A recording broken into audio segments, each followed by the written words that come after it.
नाजरीन आदाब, मैं हूं आपकी मेजबान डॉक्टर हलीमा सादिया और आज मैं लेकर हाजिर हुई हूँ एक बहुत ही मखसूस पेशकश। हालांकि आपको इंतजार होगा कि आज मंडे है और आज बारी है मोटिवेट मिलियन टीचर्स की। तो टीचर्स को मोटिवेट करने का सिर्फ ये तरीका नहीं होता है कि हम उनसे सिर्फ पढ़ाई लिखाई की बातें करते रहें या उन्हें ये समझाते रहें कि क्लास कैसे लेनी है, लेसन प्लान कैसे बनाना है, बल्कि उनको मोटिवेट करने का एक तरीका ये भी है कि हम उनसे ये बातें करें कि आज उनका त्योहार कैसा था, आज उन्होंने होली कैसे मनाई और उनको कितना मजा आया। लास्ट ईयर तो बिल्कुल पीक कोविड का टाइम था जब होली आई थी, तो उस वक्त तो सब घर में दुब के बैठे हुए थे और डर के मारे ज्यादा लोग कुछ नहीं कर पाए। हालांकि फिर भी जो हमारे कस्बे हैं, टाउन्स हैं, गांव हैं, देहात है, वहां तो मनाई गई थी अच्छी तरीके से। आइए आज हम देखते हैं कि आज होली का कैसा रंग रहा और किसके ऊपर होली का कितना रंग चढ़ा। तो आइए मैं इस्तकबाल करती हूँ पूजा धवन साहिबा का। Hi Pooja, how are you? Hi ma'am, good evening, happy Holi. Same to you, happy Holi my dear. तो पूजा, आज होली का दिन है और बहुत ही कलरफुल दिन है, खुशियों भरा दिन है। आप ये बताएं कि हमारे हिंदुस्तान में खास तौर से अगर हम बात करें कल्चर्स की, तहजीबों की, और उसमें जो हमारे त्योहार होते हैं, फेस्टिवल्स होते हैं, उनकी एक खास अहमियत है। और हम ये देखते हैं कि आए दिन, लाइक कुछ ही दिनों के बाद फिर एक कोई ना कोई त्योहार आ जाता है, फिर कुछ दिनों के बाद कोई ना कोई त्योहार आ जाता है। तो आप इस चीज को किस तरह से लेती हैं कि हमारा मुल्क जो कि त्योहारों का मुल्क है, तो आपको कैसा फील होता है ये जान के? मैम बहुत अच्छा फील होता है। पहले तो मैं आपको बताना चाहती हूँ कि पिछले 5 साल से तो I was celebrating Holi with my colleagues, and now I changed my job last year, I told you, as a coordinator. So now I joined also last 15 days before. So this year I celebrate Holi with my new colleagues, with my new friends. And because I'm in another state, not in Punjab, so little bit I was worried because घर से पूजा बाहर थोड़ा पूजा सा सुनो, जी वो कहते हैं ना, सारे जहां से अच्छा हिंदुस्तान हमारा, और हिंदी है हम वतन है सारा जहां हमारा। तो in whatever state you are, whether you are in Punjab और राजस्थान और उत्तर प्रदेश और बिहार और Bengal, I don't know where are you now, but wherever you are in India. Yes ma'am. तो जो ये आपने त्योहारों की बात की है मैम, बड़ा अच्छा लगता है क्योंकि जैसे हम लोग तो प्राइमरी में टीचर्स हैं, तो आए दिन वैसे भी हम एक्टिविटीज डिजाइन करते हैं बच्चों के लिए। बट जब ऐसे कोई त्योहार आता है तो बच्चे भी बहुत खुश रहते हैं कि हाँ अब ईद आने वाली है, अब मैम ये एक्टिविटी कराएंगी, अब दिवाली आने वाली है, और हम तैयार भी उसी के अकॉर्डिंग होते हैं। तो वो अच्छा लगता है कि हाँ डिफरेंट डिफरेंट कल्चर के बारे में जानते हैं कि उनके कल्चर में क्या होता है, दूसरे के कल्चर में। तो ये सब चीज़ अच्छी लगती है सेलिब्रेट करना, और अच्छा भी है कि हम एक दूसरे के कल्चर को जानें। बिल्कुल, और ऐसा लगता है कि अगर फेस्टिवल्स ना आ रहे हो कुछ महीनों तक, तो लगता है जैसे जिंदगी बिल्कुल उदास सी हो गई है, कुछ रौनक नहीं है, कुछ रंगीनियां नहीं है, क्या करें। जैसे ही फेस्टिवल आने का होता है एकदम से जोश आ जाता है और हर यस कोई फिर दोबारा से एक जिंदगी को एक नए तरीके से देखता है। तो यस। आइए, आज चूंकि होली का दिन है तो हम और सब फेस्टिवल्स के बारे में बातें करेंगे तफसील से, लेकिन पहले हम जान लेते हैं कि होली की क्या अहमियत है। और हिंदुस्तान में तो सभी मनाते हैं, लेकिन खास तौर से हिंदू धर्म में इसकी क्या महानता है? Ma'am two to three things हैं। एक तो वो जैसे हमारे अपना जैसे लॉर्ड हमारे थे विष्णु, तो एक बच्चा था, इसकी कथा है, पहले वो सुना दूँ फिर बाद में और एक दो और चीज़ें में मैंने सर्च किया था। वो तो मेन है कि हिंदुओं का त्योहार है, उसमें जाके जो हमारे लॉर्ड विष्णु है, वो उनको एक बच्चा था वो मानते थे, उनका नाम था प्रहलाद। पर जो उनके फादर थे हिरण्यकश्यप, ही वांट कि मेरे को भगवान मानना। तो वो हमेशा उनके साथ, क्योंकि वो उनको मानते थे, तो वो कहते थे कि उनको नहीं मानना है, तुम भगवान को नहीं मानना है, भगवान हो तो मुझे मानो। तो ही वॉज ट्राइंग, उनका अपना बेटा था बट ही वॉज ट्राइंग, कभी उनको कहीं पहाड़ से गिराने की कोशिश की, कभी कुछ करने की कोशिश की, पर हमेशा भगवान उनकी सहायता करते थे। तो एक बार क्या हुआ कि उनकी जो अपनी सिस्टर थी, उनका नाम था होलिका, एंड ही टोल्ड, ये होलिका को वरदान था कि वो जल नहीं सकती थी अगर वो आग में बैठ जाएंगे। तो उन्होंने क्या किया कि उन्होंने कहा कि ठीक है तुम ऐसे करना कि मेरे बेटे को अपनी गोद में बिठाना, क्योंकि उसको तो था वरदान कि वो जल नहीं सकती थी, जो मैंने कथा में सुना है। तो उसने अपने गोद में अपने भतीजे को बिठा लिया। पर वही था कि भगवान जी उनके साथ थे, तो होलिका खुद जल गई और भगवान जी जो बेटा था, बच्चा था, वो बच गया। तो उसी लिए वो कहते हैं कि बुराई पर अच्छाई की जीत हुई, कि हम गलत चीज नहीं, जो गलत चीज है उसके ऊपर अच्छाई की जीत हुई। इसीलिए होली सेलिब्रेट की जाती है। और दूसरा वही कि फसलें पकने वाली हैं, अब अप्रैल आने वाला है, फिर बैसाखी भी आने वाली है, तो उस चीज को भी लेके कि अभी बहुत सारी फसलें पकने वाली हैं और इसलिए भी होली सेलिब्रेट की जाती जी, जो कहानी आपने बताई वो मैंने भी बचपन में सुनी थी कहानी, क्योंकि हमारे यहाँ, जहाँ से मैं, जिस जगह से बिलोंग करती हूँ, वहाँ पे होली बहुत जोरों शोर से मनाया जाता है। बता दूं मैं आपको, मैं बिहार के एक टाउन से बिलोंग करती हूँ, तो बिहार में इसका बहुत ही जोरों शोर होता है। और वहाँ जो होली का रंग होता है वो अलग ही रंग होता है। वो रंग नहीं होता है, बल्कि वो कीचड़ होता है। कुछ कुछ जगहों पे कीचड़ से भी खेली जाती है। और इस तरह लोग काफी इसको मनाते हैं धूमधाम से। तो मैंने इसलिए वो कहानी सुनी थी। उस कहानी में ये था कि वो जो खातून थी, मतलब वो मोहतरमा, उनको ये वरदान था कि वो नहीं जलेंगी आग में, लेकिन चूंकि वो उसका इस्तेमाल गलत काम गलत के लिए चीज कर के रही लिए थी, गलत चीज के लिए कर रही थी, इसलिए उनका वो वरदान उनसे ले लिया गया। ले लिया गया और फिर वो उस और वो आग खुद में ही जल खाक हो गई, गई, जल गई। और इस तरह से एक बुराई का खात्मा हो। बुराई का खत्म। तो इस तरह से ये होली मनाते हैं। ये तो हो गई इसकी, अगर हम बात करेंगे मजहबी बात हो गई, क्योंकि मजहब के नुक्ते नजर से तो देखिए हर त्योहार का कुछ ना कुछ अलग सिग्निफिकेंस होता है, उसकी कोई हिस्ट्री होती है, किस लिए मनाते हैं, क्यों मनाते हैं, क्या वजह है। तो ये एक रिलीजियस एस्पेक्ट है जिसमें कि हमें उसमें कुछ इबादत भी करनी होती हैं, कुछ पूजा भी करनी होती है, कुछ प्रेयर करनी होती है उसके हिसाब से, मजहब के हिसाब से। अब अगर हम सोशल एस्पेक्ट्स की बात करें, तो आप ये बताइए कि जब होली आती है, जैसे कि ईद आने वाली होती है, तो आप देखेंगे सभी सेवइयों का इंतजार कर रहे होते हैं। और हर जबान पे होता है सेवइयाँ कब मिलेंगी, और मीठी सेवइयाँ मिलेंगी, और शीर वाली मिलेगी, शीर खुरमा मिलेगा, खिवामी सेवई मिलेगी। ऐसे होली जब आती है तो हम किस चीज का जिक्र करते हैं? जब होली आती है तो मैम मेन होता है गुजिया। गुजिया होता है एक, जी जी, आप तो दिल्ली में रहते हो, आपको पता है, एक मिठाई होती है गुजिया। मुझे तो मालूम लोग अच्छी तरह से। और पूजा, आज मैं आपको ऐसी चीज दिखाऊंगी कि आप हैरान रह जाएंगी। पहले आप बताइए गुजिया के बारे में, फिर ओके फिर मीनवाइल मैं वो चीज लेकर के आती हूँ आपके लिए। जी ठीक ओके है। मैम। तो हम्म। वो गुजिया वो बनाई जाती है घरों में, वो खोए की भी बनाई जाती है, वो तिलों की भी बनाई जाती है। तो डिफरेंट डिफरेंट टाइप की वो मिठाई बनाई जाती है। तो लोग वो घर पे भी बनाते हैं और कुछ लोग बाहर से भी बाय करते हैं। अच्छा, तो गुजिया घर में भी बनाई जाती है और बाहर से भी लाई जाती है, ये आपने तो सही बताया। जी और जो उसका खास इंग्रेडिएंट होता है, वो गुजिया का इंग्रेडिएंट होता है अंदर, जो उसको मेवा भरा होता है ना, तो वो यस मैम। खास चीजें होती है जो उसके अंदर होती हैं। लेकिन आज मैं आपको दिखाऊंगी एक बहुत ही खास चीज, शायद के हो सकता है आपने देखी हो, मेरे लिए लेकिन बहुत खास थी। क्योंकि कल मैं लाजपत नगर गई थी, और मैंने सोचा रमजान आने से पहले मैं अपनी जितनी भी शॉपिंग है वो फिनिश कर लेती हूँ, क्योंकि रमजान में खास तौर से काफी प्रेयर हाँ वगैरह रश का होता है। एहतमाम करना होता है ना, और दिन भर फास्ट होता है, रात को प्रेयर्स होती हैं। इसलिए हमने कहा शॉपिंग पहले ही कर लेते हैं, रमजान में कोई शॉपिंग नहीं, नो शॉपिंग इन रमजान। तो वहां मुझे एक खास चीज नजर आई है। ये आप देखिए, पहचानिए आप ये क्या है? मैम ये खोए की, कुछ खोए खोए से रिलेटेड है? नहीं। बहुत करीब है आप। आ, ये मुझे नाम नहीं याद आ रहा, क्या ये इसके अंदर खोया है और ब्रेड भी यूज की हुई है?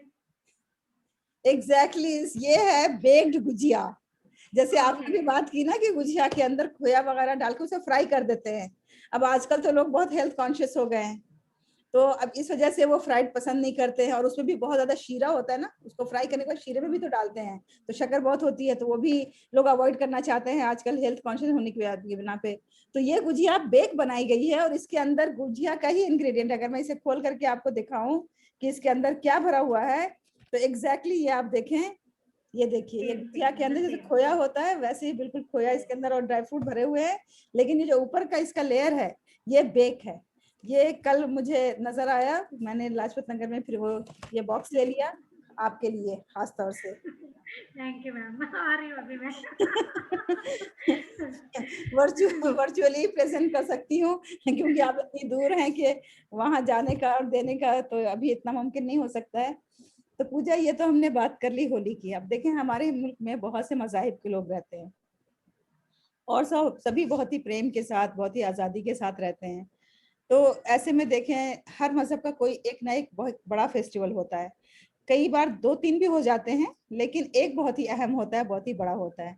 तो और ऐसे छोटे छोटे बहुत सारे और फेस्टिवल्स होते ही हैं। तो अगर मैं हिंदुओं की बात करूं, क्योंकि आज होली है, हिंदुओं का खास त्योहार है, तो ऐसे में आप हिंदुओं के किस त्योहार को कहेंगी कि वो सबसे बड़ा त्योहार होता है? कोई एक त्योहार अगर कहें हम तो क्या वो होली है, या दिवाली है, या फिर और क्या होता है, छठ है, या फिर दुर्गा पूजा है, या दशहरा है? मैम वैसे yes ma'am ma'am that is ये नहीं बोल सकती मैं कि क्योंकि जो छठ है वो तो यूपी में होता है, वो वो बिहार पंजाब में साइड होता है। हिमाचल में नहीं, बिहार में मतलब हाँ यू बिहार में, तो वो हमारे साइड वो हिमाचल में नहीं होता। तो हम्म। अगर ओवरऑल अगर हम बात करते हैं कि ओवरऑल तो सबसे आई थिंक दो मेन होते हैं, तो नवदुर्गा क्योंकि उसमें हमारे फास्टिंग होते हैं जैसे आपके ईद में हम्म। होते हैं, तो सेम हमारे उसमें भी बहुत अच्छा लगता है कि फास्ट रखेंगे, नवरात्रे आ रहे हैं। और दूसरा दिवाली, जो मुझे लगता है दिवाली पे बहुत ये मजा जो आता है। नवरात्रि की आपने बात की वो दशहरा के मौके पे होता है? नहीं, टू टाइम्स होते हैं, अभी अप्रैल में भी आने में टू टाइम्स होता है, अच्छा, एक तो अप्रैल में वो होता है और फास्टिंग एक पूरा अक्टूबर करके, में होता है। फास्टिंग पूरा करने के बाद फिर क्या क्या चीज मनाते हैं उसके बाद? अच्छा, 9 डेज के फास्ट होते हैं।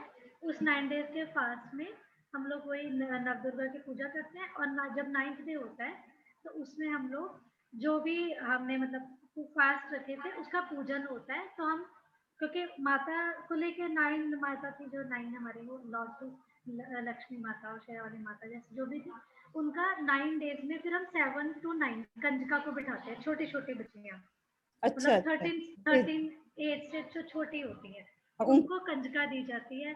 आप उनको कुछ भी गिफ्ट करते हो, उनके पैर धोते हो, उनको टिक्का लगाते हो, वो अपने रिचुअल्स, और मंदिर जाते हो। कुछ लोग जैसे कोई जॉब कर रहे हैं तो घर पे नहीं बुला सकते तो वो मंदिर में जाके करते हैं। उस दिन हम पूरी, और मेन होता है पूरी चने ब्लैक वाले हाँ, और हलवा, ये मैं बोलने वही वाली थी, बनाते हैं। पूरी और चने बनते हैं, ये हाँ, मैंने देखा है जी। उसमें वो नहीं होता है, प्याज व्याज का यूज नहीं होता है, और अच्छा। 9 डेज में भी नहीं यूज होता है, ये सब चीजें ठीक है, नहीं अच्छा होती। कि आपने मेरी मालूमात में इजाफा किया, हो सकता है बहुत से नाजरीन की मालूमात में इजाफा हुआ होगा।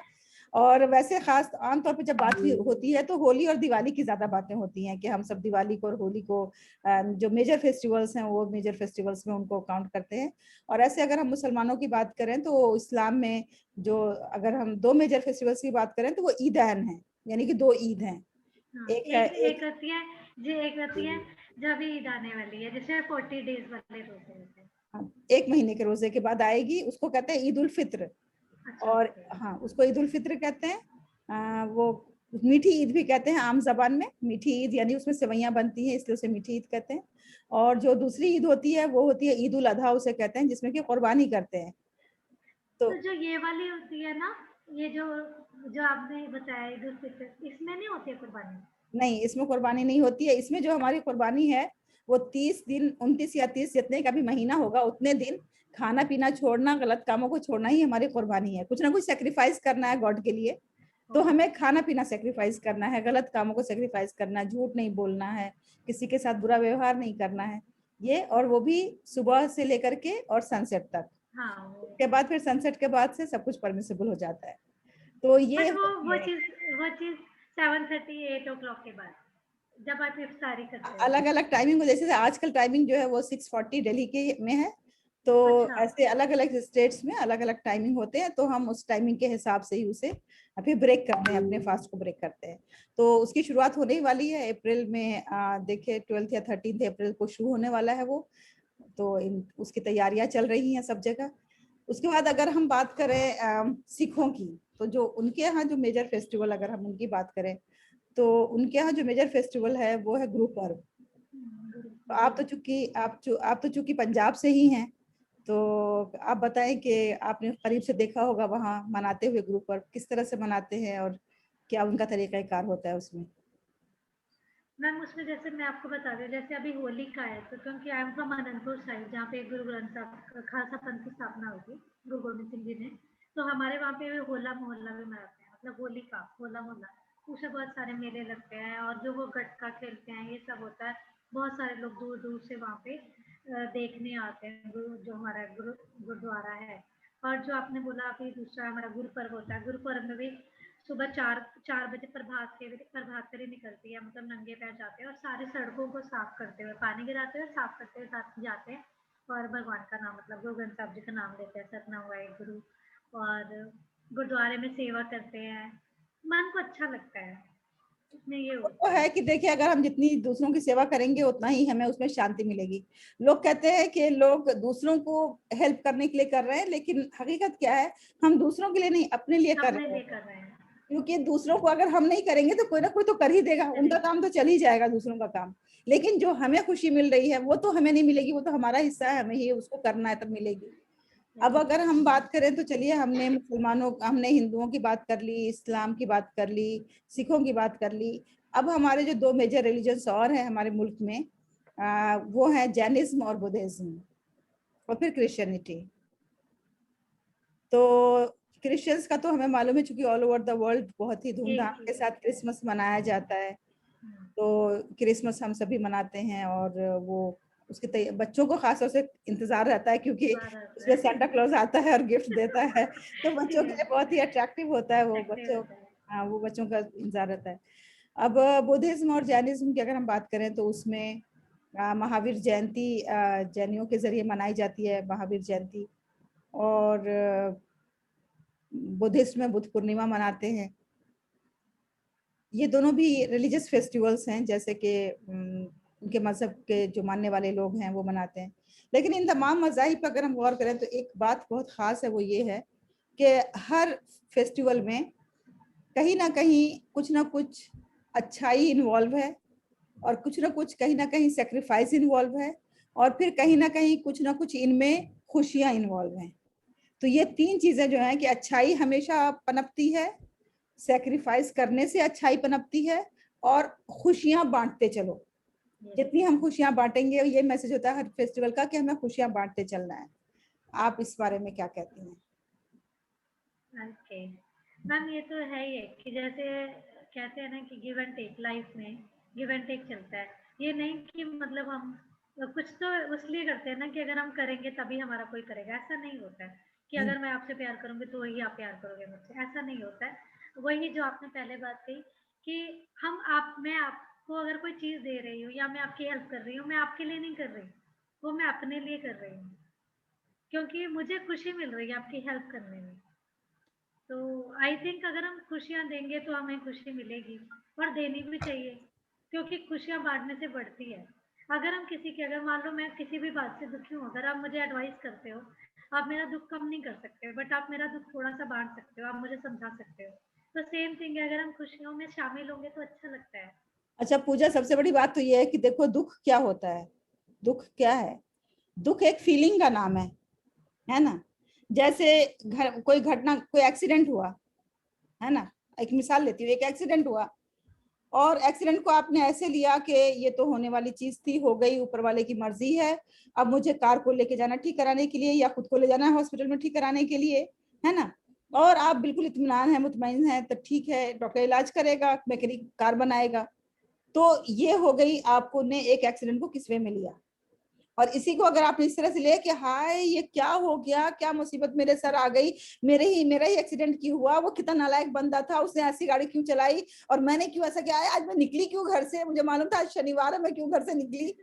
ठीक है ना। तो ये क्या हो गया, ये दुखी होने वाला एटीट्यूड हुआ।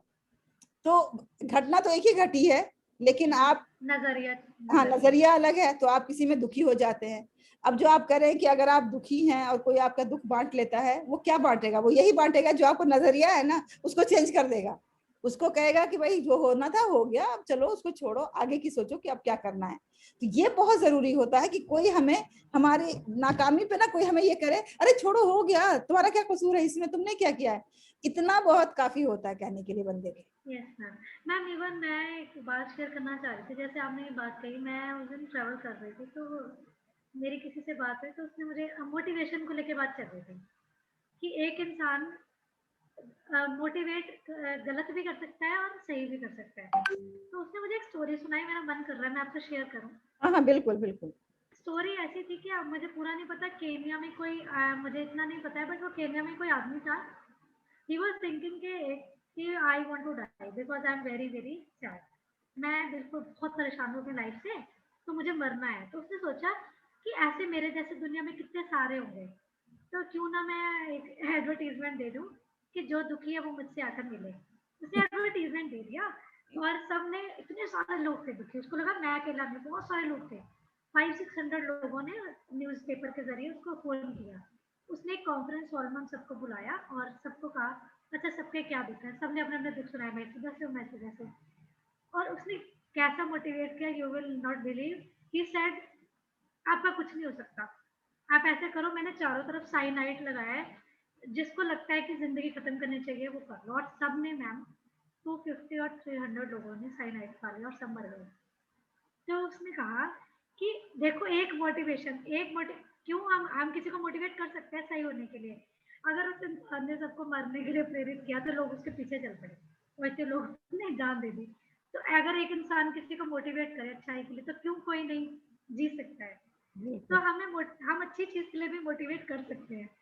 तो जब से मैंने वो स्टोरी सुनी तब से मुझे और मोटिवेट, तो खैर मैं रहती हूँ हमेशा, बट उस स्टोरी के बाद मैं और मोटिवेट हो गई कि नहीं, I have to be motivated और I have to motivate others, कि लाइफ में बहुत कुछ होता है और हमें उसको फॉरगेट करना चाहिए, बहुत आगे अच्छी, का सोचना चाहिए। बहुत अच्छी बात कही पूजा आपने, क्योंकि देखिए जिंदगी में क्या है ना कि हमें कुछ चीजों को ना बहुत ही लाइटली लेना चाहिए। बहुत ज्यादा डीपली सोचना या बहुत ओवर थिंकिंग करना, ये भी एक हानिकारक है अपने हमारी हाँ, मानसिकता के लिए। बिल्कुल।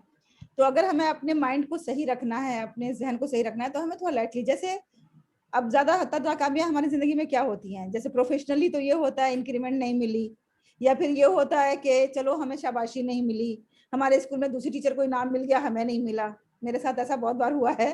तो होता यही सब होती है नाकामियां। अच्छा, मेरा लेसन टाइम पे खत्म नहीं हुआ, मैं जितना सोच के गई थी उतना कर नहीं पाई। या फिर ये कि मेरे बेटा का अच्छे मार्क्स नहीं आ पाए, अगर हम बच्चे वाले हैं तो बच्चों की फिक्र रहती है। या फिर पैसे की फिक्र होती है कि भाई मैं अगर मान ले कि इनकम मेरी इतनी ही है तो इससे ज्यादा बहुत ज्यादा नहीं हो पा रही है, और मैं क्या क्या करूं कि हो जाए। यही गिने चुने ही है गम दुनिया में, इससे ज्यादा गम नहीं है। अगर इन सब के लिए अपने आप को मेंटली हम तैयार कर ले वर्स्ट सिचुएशन के लिए, वर्स्ट के लिए, कि वर्स्ट क्या हो सकता क्या हो है। सकता है, हाँ, और उसमें मुझे कैसे अपने आप को डील करना है, कैसे उस सिचुएशन को हैंडल करना है। नहीं करना तो है। अब हमेशा हम बिल्कुल तैयार हैं हर चीज के लिए। अब जैसे बिल्कुल। हम एक प्रोग्राम अनाउंस करते हैं, ठीक है, हमारा टारगेट होता है कि इसमें 100 रजिस्ट्रेशन होंगे, अब वाले 100 नहीं होते हैं, 100 के बजाय उसमें 20 होते हैं रजिस्ट्रेशन, ठीक है। अब अगर कोई दुखी होना चाहे तो रात दिन यही सोचता रहे, देखो भाई दुनिया में इतनी 5 कितने बिलियन सारे लोग आबादी हैं। है। हाँ, 5 बिलियन आबादी में कोई मेरे मेरे प्रोग्राम में 100 रजिस्ट्रेशन करने वाला भी नहीं है। ये क्या बात हुई, कैसे लोग हैं, ऐसे तो मेरी इतनी सहेलियां बनती हैं, ऐसे तो मेरे इतने हाँ। जानने वाले बनते हैं, इतने दोस्त बनते हैं। और ये तो अगर मैं चाहूँ तो मैं इसी का गम लेके बैठी रहूं। लेकिन मैं सोचती हूँ कि अगर कोई नहीं आ रहा है तो इसमें मेरा क्या नुकसान है, ये बताओ। हो सकता है रजिस्ट्रेशन अमाउंट से मैं थोड़े से पैसे ज्यादा बन जाते, वो उतने नहीं बने, थोड़े कम बने, तो चलो कोई बात नहीं है, कोई उसके बगैर मर तो नहीं रहे हैं ना, कोई जिंदगी खत्म तो नहीं हो रही है, हम तो हम ही हैं। तो इसलिए हमें चीजों को उतना ज्यादा एकदम डीपली लेकर के और हर वक्त टेंशन में रहना, हर वक्त अपने आप को सोचते रहना। देखो पूजा, जिंदगी की जो नीड है ना इंसान की, वो बहुत कम है। जो जिंदगी की नीड है, इस इन अल्फाज पे गौर करो, नीड बहुत कम है, लेकिन जो जिंदगी की ग्रीड है उसकी कोई लिमिट नहीं है। ऑनलाइन नहीं है लिमिट। बिल्कुल। मैम अभी हाल ही में पीटीएम पे हुआ, मैं क्वेश्चन पूछ लूँ आपसे एक। हाँ हाँ बिल्कुल। टीचर उन्हें दिमाग में भी रहता है। Ma'am parents are very, pre primary में हमने बच्चों को नहीं होता है ना, जैसे ग्रेड वेड नहीं दिया जाता, हम्म। बट उनके नॉर्मली रिमार्क्स दिए जाते हैं। दे आर आस्किंग, मेरा बच्चा फर्स्ट सेकंड थर्ड में से क्यों नहीं आया, आपने ग्रेड क्यों नहीं दिया। अच्छा ग्रेड ही दे देते। तो मैंने बोला प्री प्राइमरी में ऐसा नहीं होता, वी आर नॉट कंपेयरिंग, हम उनके बीच में कंपटीशन नहीं कराना चाहते। मैम फर्स्ट सेकंड थर्ड तो कुछ तो करना था, बच्चे ने इतनी तैयारी की है। तो मैंने कहा क्या, पेरेंट्स कितने टेंशन में रहते हैं, ग्रेड नहीं मिले। अच्छा, पेरेंट्स को ये नहीं समझ में आता है कि चलो भाई 3 बच्चे थे, मान लिया चलो आपके यहाँ कंपटीशन में 5 बच्चे थे, ठीक है, हाँ। और हाँ। अगर आप ग्रेड कर देते तो हाँ। एक को देते आप 95, दूसरे को दे देते 90, तीसरे को दे देते 89, चौथे को दे हाँ। देते 80, सपोज। तो ग्रेडिंग तो हो गई।